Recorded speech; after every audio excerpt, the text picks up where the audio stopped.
Self introspection.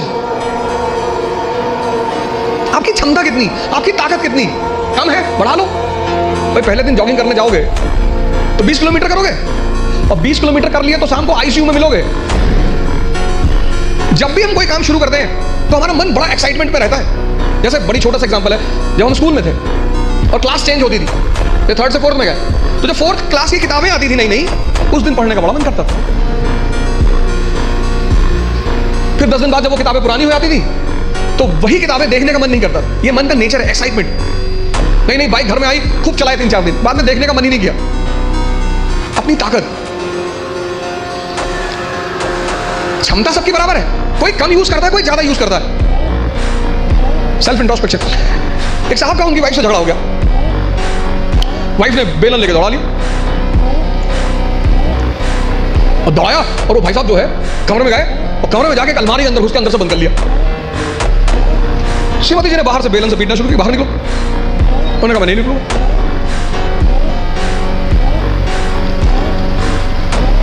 वो lady चिल्लाने लगी तो पास पड़ोस के लोग आ गए, बहुत सारे लोग इकट्ठा हो गए।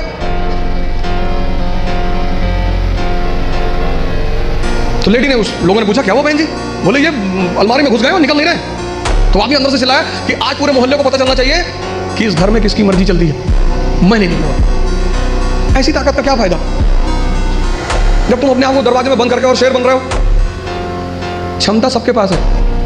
ये 2 पेट है, मैं बार बार कहता हूं, एक पेट ये, एक ये।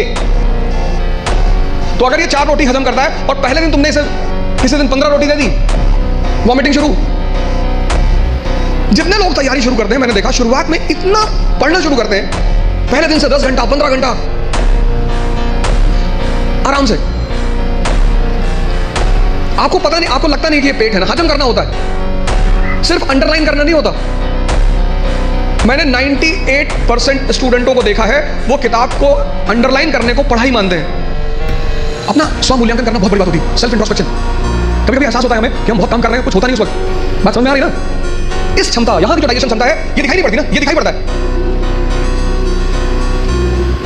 ये पेट दिखाई पड़ता है, ये पेट दिखाई नहीं पड़ता। अब ये क्षमता विकसित स्ट्रॉन्ग कैसे होगी? बहुत प्यारा फार्मूला, सेकंड फार्मूला।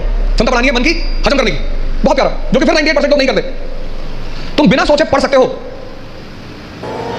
तुम बिना सोचे पढ़ सकते हो, बिना सोचे लिख नहीं सकते। एक फार्मूला है 20 पेजेस पर डे। आप लिखिए, आप किसी भी कोचिंग जाते हैं, कहीं भी जाते हैं, कोई टॉपिक खत्म होता है, उस टॉपिक को आप कम से कम 5 बार लिखिए।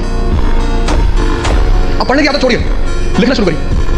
जितना आप लिखेंगे उतना सोचने की क्षमता या हजम करने की क्षमता डेवलप होगी। तो पहले दिन जॉगिंग करने गए 2 किलोमीटर गए, 5 दिन 6 दिन 2 किलोमीटर जाते रहे, फिर 10वें दिन 5 किलोमीटर, क्षमता बढ़ी ना? एक दिन में नहीं बढ़ेगी। ये दूसरा फार्मूला है, अपनी इंटरनल क्षमता को बढ़ाओ। नहीं बात क्लियर हुई? हाँ, कितने लोगों को इस बात को रहता है, मुझसे बहुत सारे लोग मिलते हैं, सर मुझे कुछ याद नहीं रहता। आपने हजम नहीं किया। मूवी आपको पूरी याद रहती है ना, नॉवल पढ़ा आपने पूरी याद रहता है, पूरा नॉवल एक एक लाइन एक एक कैरेक्टर याद है, ये क्यों नहीं याद है? क्योंकि आपने हजम करने की कोशिश नहीं की। ये दूसरा फार्मूला, अपनी इंटरनल कैपेसिटी को पहचानो। यही तो है सेल्फ इंट्रोस्पेक्शन। और अगर वो कम है, बढ़ा लो। 3 महीने, 90 दिन का कोर्स है ये। 3 महीने अगर 20 पेजेस लिख ले गए तो तुम बिलीव नहीं करोगे तुम्हारे सोचने की क्षमता कितनी डेवलप हो जाएगी, हजम करने की क्षमता कितनी डेवलप हो जाएगी। अपना मूल्यांकन, अपनी ताकत को समझना कि मेरा पोटेंशियल लेवल क्या है। क्लास खत्म हुई, आप घर गए, आप जो 2.5 घंटा पढ़ा है उसको रिवाइज करने की कोशिश करो। संभावना है कि आप सिर्फ 30% लिख पाएंगे, शायद। कुछ लोग तो 10% भी नहीं निकाल पाते। अपनी जो क्षमता है अंदर की, उसको इंट्रोस्पेक्ट करने में कोई कमी नहीं है, कोई दिक्कत नहीं है। सेल्फ इंट्रोस्पेक्शन करो। दूसरा काम, अपनी क्षमता को पहचानो। अगर कम है, अगर तुम 2 किलोमीटर से वॉक कर सकते हो एक दिन में, कोई बात नहीं, उसको 25-30 किलोमीटर तक पहुंचाओ।